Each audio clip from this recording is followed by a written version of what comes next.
Hi, everybody. Welcome to another episode of iWoofs. I'm here, as usual, with my dear dad, Dr. Ian Dunbar. Thank you, Jamie. How you doing today, Dad? I'm doing very well, thank you. All right. It's been fun. It's been fun, yes. Yeah. Let the fun continue. Fun continues. Today, we're going to be talking more about dog-dog reactivity, and we're going to dive into really the activity that seems to be the trigger for a lot of dog-dog reactivity, walking a dog on leash. So, Dad, how do you walk a dog on leash in, your neighborhood, knowing that they are reacting towards other dogs? Yeah. I'm going to go through this quite quickly, and then you ask questions about I'll believe it when I see it. But strangely, you get a lot of dogs that are reactive on leash, walking to the dog park. Then the owner gets there and lets them off leash, and they're fine. Mm-hmm. And that is really, I think, proof positive as to what the major cause is here. Right. The big difference being the leash with the owner at the end of it. Yes. I would first teach your dog how to walk on leash, because essential to reactivity is you've got to have a dog that walks on a loose leash. So this is where I was going to be very quick, because this is basic training. Yeah. At Sirius, we teach it in a 4-step process. And we have that on other videos like, it's on the Zuzu, how to walk your dog, Zuzu video, on Dog Style Daily. Dunbar Academy. Dunbar Academy. Yeah. Oh, good Lord, yeah. No worries. My brain is going. But equally good website back then. But Dog Star Day is a good we one, had too. to change, right? So we could, it was for hosting the long seminars, the day-long seminars and things. We needed a better platform, didn't we? Yeah. Anyway, so first, teach your dog to follow off-leash. Indoors before outdoors. Yes. From room to room, round the furniture. Then teach your dog to heel off leash. So all we do there is we lure with both hands, left hand to get it to walk by your side, and right hand to get it to sit by your side. So heel, so here's the signal, here's the lure, so eventually heel, and then sit, comes into the dog's face, and then up, and the dog sits. Indoors before outdoors, and we do lots of short heel sit, 1 step, 2 step, 3 steps, to really concentrate on the quick and straight sit. And then it's like a lot of people don't teach heel now. It's a shame. It looks really good. Once you've taught your dog to heel off leash, you put a leash on your trained dog, and you make sure you don't hold the leash. You drape it round your neck. I will guarantee if you take hold of the leash, you will tighten it or jerk it. Yeah. So now it's round your neck, and the feedback is the same as if you were teaching following, that the dog needn't follow you. So your voice has to keep the dog close, both as encouragement and a verbal lure, but also as praise. Yeah. So now we heel the dog on leash, indoors, around the house, before outdoors, in your yard. Now we're going to heel and walk the dog on leash on public property. We go outside, we don't move. We get the dog used to sitting by your side and looking up at you. Yeah. Then we take 1 step, heel sit, 1 step. In this direction, come back.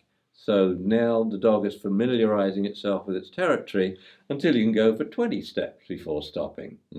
And then, and only then, can you think of walking round the block or walking to the dog park. So first teach your dog how to walk on leash. The question is then, what do you do when another dog is approaching? Yeah. So when we go back to the previous podcast. Before we jump into that, I think it's super important to point out, with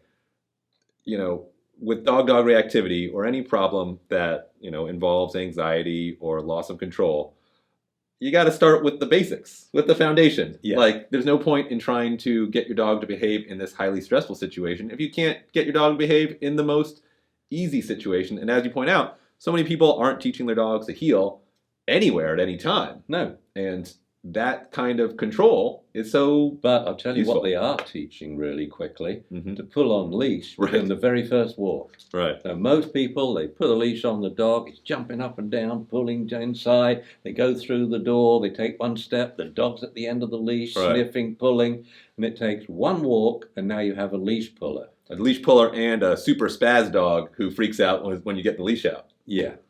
And also, your dog is now more of a target for other dogs. They will amp up other dogs, and the other dogs will feel threatened more, and therefore will threaten your dog more.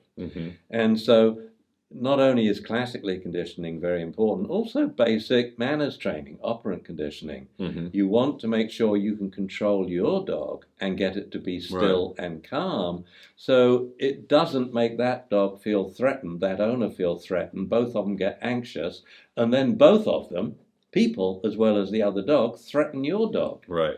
And so, because a lot of people are always blaming, I find, my dog's perfect, he just happens to be stressed and anxious. No, your dog is out of control. He's never been taught to sit still or heel. He's anxious, and you aren't doing anything about it yet before this podcast, where now we will, because your dog is upsetting the lives of other dogs and other people, which makes them upset the life of your dog. So if you care about your dog's anxiety, please do this and do it quickly. Yeah. All right. So you see another dog. So what we've learned before is you've got to be motionless. Right.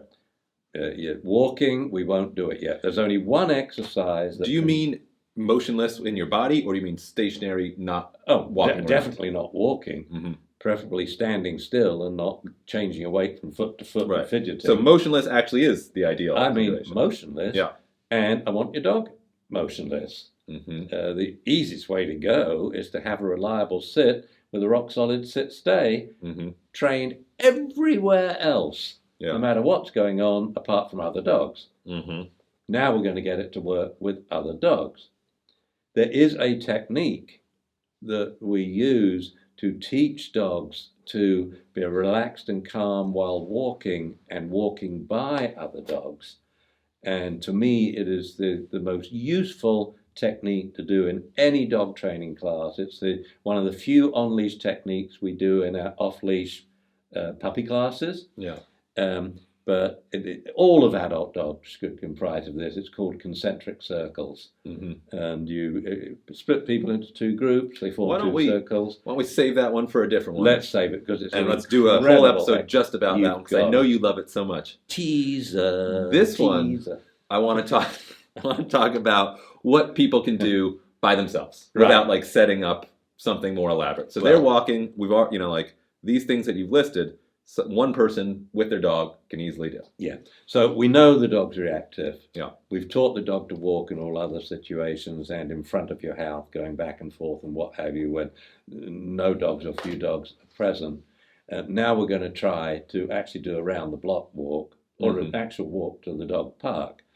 We know the dog's reactive, so maybe a food reward won't do it at the moment when the other dog's close. So that's where I would definitely rely on a secondary reinforcer. You see, when you're shaping with a clicker, the dog may not take the treat, but you can click.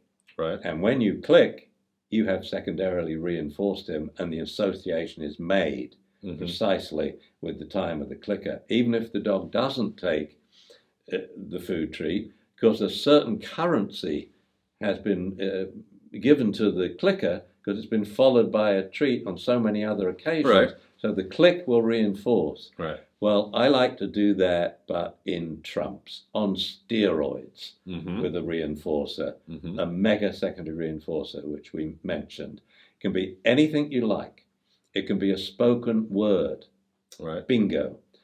I like to use a tug toy, because associated with the tug toy is we can have a little game of tug when the other dog's gone by, very close, and it's primarily reinforcing. After the massive mega secondary reinforcer, we can actually have a game of tug. Or I just pull it out, and the dog thinks, there's my toy, that when I take hold of it, I get chest scratches and couch time, and I get to eat the cat food, and once she even gave me cat poop. This is just indeed credible. Just seeing it is so reinforcing. The same as just clicking is a little bit reinforcing, because it means a food reward. Praise would also be a secondary reinforcer, yeah? Well, I mean, I guess it's kind of a primary, but you can't amp it up with a secondary. I'll just say this because it can be an incredible teaser. What we do starting in Puppy 1 is, in play, we say, Rover, sit. Then we take the collar, Mm-hmm. then we praise, then we give a piece of kibble, then we say go play, the biggest primary reinforcer in the world. So if we keep repeating that 5-step sequence, kibble becomes the secondary reinforcer, praise becomes the tertiary reinforcer. The dog sitting, the act of sitting, the response becomes a quaternary reinforcer, and the request to the collar becomes the number one, subliminal bite stimulus. The number one reason for a dog to bite a family member, taking the collar becomes the quaternary reinforcer, and the act of sitting becomes a queenary reinforcer. And these predictive chains are very common in the life of a dog, like 18 stimuli that lead up to eventual food delivery, or the food, So, now prior proper preparation. Teach the dog how to walk on the 4-step process, and amp up an object or a word as a mega secondary reinforcer. Or a routine, like a routine. Sit, collar, praise, kibble. You're working ahead of me. You want to give my lecture sorry. So badly, don't you, Jamie? My bad. You can do it. You just said it. You just said it. I just repeated what you said. I said, but explaining the queenary, quaternary, tertiary bit of it is kind of a lot to take in a simple seminar on dog-dog reactivity. Now we've got to practice the routine. And the routine is this. You see another dog coming, you're going to stop. Your dog will sit automatically. That's what we've trained it to do. The dog's in heel. If you walk, he's by your side. If you stop, he sits by your side in a stay and watching you. But that's too unstable because he's looking up at you here. But he's only got to do that to see the other dog. So we stop. Then I take one massive step backwards and say, come. And we do it initially in steps. Come here, hands open, and sit. Good dog, and watch. Because come means come, sit, watch. Which also means, and don't eyeball the other dog. Because if the dog is turned his back on the other dog and watching you, he can't eyeball him, which is the thing that sets it all off. Moreover, when he comes and sits and watches, if you just bring out the tug toy a little, pretend I've got a tug toy here. It's actually my glasses case. I say, look, that dog will wag his rump. So now the other dog says, whoa, dog's on a mission. Nothing will turn off anxiety and aggression in other dogs and people than them perceiving that your dog has a greater mission. Listening to you, sitting at heel, turning round, sitting in front of you in a rock-solid stay. And he's friendly. Not only is his tail twitching, his whole butt is waggling. And it's the easiest way to calm another dog and person. And in fact, their demeanor changes, and they'll say things like, lovely dog, because he sat. It's amazing how to get praise and smiles out of people. You just have your dog sit and look at you. And they're like so impressed. And this is what the lowest grade beginner manners training. The secret was to proof it so it works on public property with every other kind of distraction apart from dogs, but now with dogs. So more prior proper preparation. When you're walking, and there's no dogs or people present, every 25 yards. Okay? Practice it. Step back, so stop, dog sits at heel, step back, come, sit, watch, stay. Okay? And you practice that. It's no good trying to do something with another dog present if you haven't practiced it many times when the dog is present. Same as in the dog park, I say, do a distant sit or a recall every 30 seconds. Don't let your dog improvise on how to play. You'll get out of control and annoy people. Check you're in control. And that's where I love the distant sit, because with Omaha, I would say, Omaha, sit. And down at Bushrod there, 100 yards away, he would sit. And everyone around looks at him like, what is that dog doing? He suddenly sat, but he's focused on something. Oh, his over's way over there, because I'm giving hand signals just to show off. and it impresses people. Yeah. And it's calming. So practice it, practice it, practice it. All right. And because what you're doing there is, you see, most people will only use a massive primary reinforcer like let's go, walk forward, go sniff, or go play once in a session. They say go play, and then they check their messages on their iPhone while the dog's just doing autopilot, whatever he likes, to the exclusion of the owner being a part of it. Yeah. But if periodically you just send 3 texts and then you go, Rover, sit, good dog, go play. He was under a pile of 6 dogs. He sat up, all the dogs fall off, and he sits and looks at you, go play. The reward's right there. You didn't tell him to schlep all the way back, running the gauntlet of a dog here, a dog there, a charging, Shih Tzu here and something. No, it's sit, go play. Yeah. It's such a wonderful way to check you're in control with your dog. Yeah. I feel like the big take home from this is getting your dog to, go for a walk with you, your dog, react dog, go for a walk with you. The key to the training is a lot of practice before you go on that walk, and a lot of practice when you're on walks when dogs are not around. Yeah. And that if you find yourself on a walk and you cannot get control of your dog when another dog walks by, then you are kind of like, you're trying something too hard. You might want to maybe take a step back. You go back to either a previous step and then do it inside the house. So following off-leash, healing off-leash, healing on-leash. Sorry, healing off-leash, then healing on-leash. Now we got the loose leash because we attach the leash to a trained dog. We train it off-leash. Now we're going to be taken for a walk on public property. Stand still.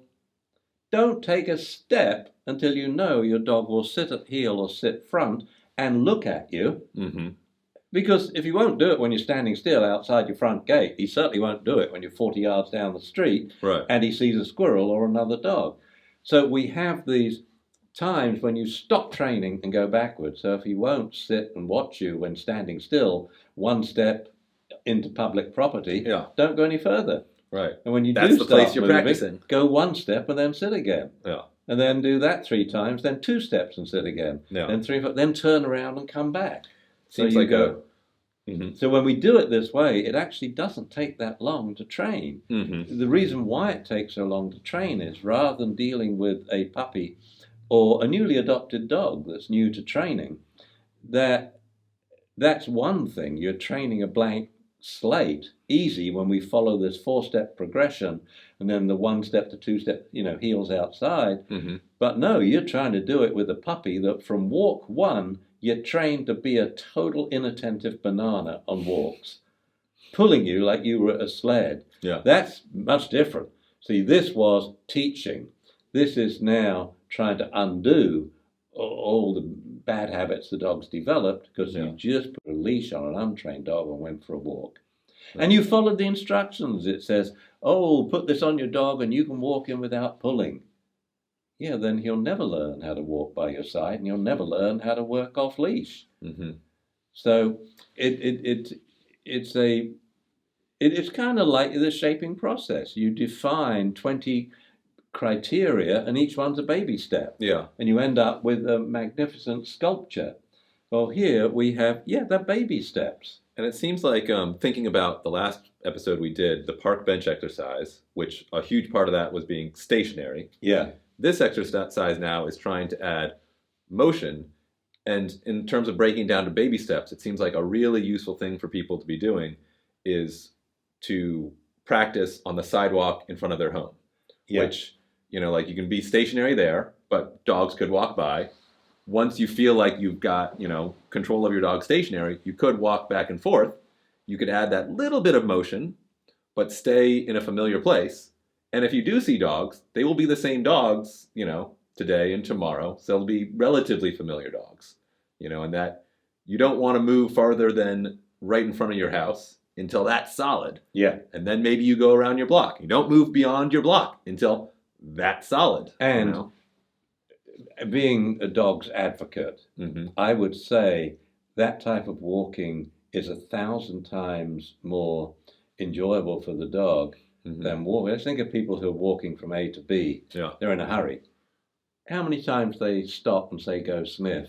Yeah. You see, and the joy of a walk, and I actually proved this with a couple of dogs, is investigating, sniffing every step of the way. And so when you're walking, there's the hurry, and we don't let the dog enjoy one of the big three primary reinforcers of their reason for being. And when Claude, remember our big red old rescue dog, in his last few years, when he kept threatening to die every week, and then he would come back mended again, and the fact there's nothing wrong with him, they would say. And I thought I'd take him on an adventure. And so I put him in the car, and I drove him to Inspiration Point, you know where that is, where you ran out of petrol once in my Jeep. And Jamie learned you have to put petrol in a car for it to continue running, right? Small detail. I had to drive up and fill the car up with tank. What you were doing parked up on that hill, I've got no idea. I was headed to Lake Anza. Anyway. It was not Inspiration Point. But Yeah. There you go. It's on the way to Inspiration Point. Anyway, so I get to Inspiration Point, and it's very inspirational for people, because the view is tremendous, but for dogs. So I get Claude out of the car, put his leash on, and I'm about to walk to the trailhead, right, which is 25 yards. And I thought, no, I'll let him lead me there. Maybe he doesn't want to go to the trailhead. This is Claude's walk. Yeah. I'm following him. Yeah. So we went 1 yard, and about 15 minutes later, we made another yard. Because he was sniffing. Yeah. After 2 hours, Yeah. we had yet to make it to the trailhead, and he came back home. Was he sniffing this whole time? Sniffing the entire time. Yeah. In the car, he passed out. Yeah. When I got him back home, he slept. Didn't even climb into his chair. He slept on the dining room hardwood floor for like 4 hours. He was exhausted from the sniffing. Yeah. And Yeah. go sniff is another powerful reward. But it's all there right in front of you. You don't have to walk the dog. And people think I'm going to walk the dog to tire it out. No, we call that endurance training. Yeah. Soon you'll be jogging him 15 miles to try and tire him, but he can still outrun you. Yeah. I think that's such a powerful story, because I think where a lot of people get in trouble is they think they need to walk their dog, and they think they need to cover miles for that to be a successful dog walk. And so people are walking their dogs without, the training or the socialization necessary, and it's not what the dog wants or needs, and it hurts everyone. And to just take that idea that you don't need to walk them, you got to get them outside. You have just made your daddy the happiest person in the world. You said that is such a powerful story. And I think it is, and a lot of people think my stories are stupid. So I'll give you another one. Not here, not our listeners. No, yeah.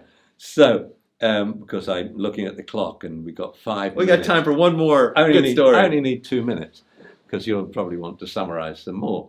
So I was writing the behavior booklets. Do you remember those self-published? I sure do. Was it, how many books? 8 and 6. It was 12. 14 little booklets. 8 on dog behavior problems and 6 on cat behavior problems. And you can still get them at Amazon, I saw. Really? So, yeah, these were desktop published before Wussagig.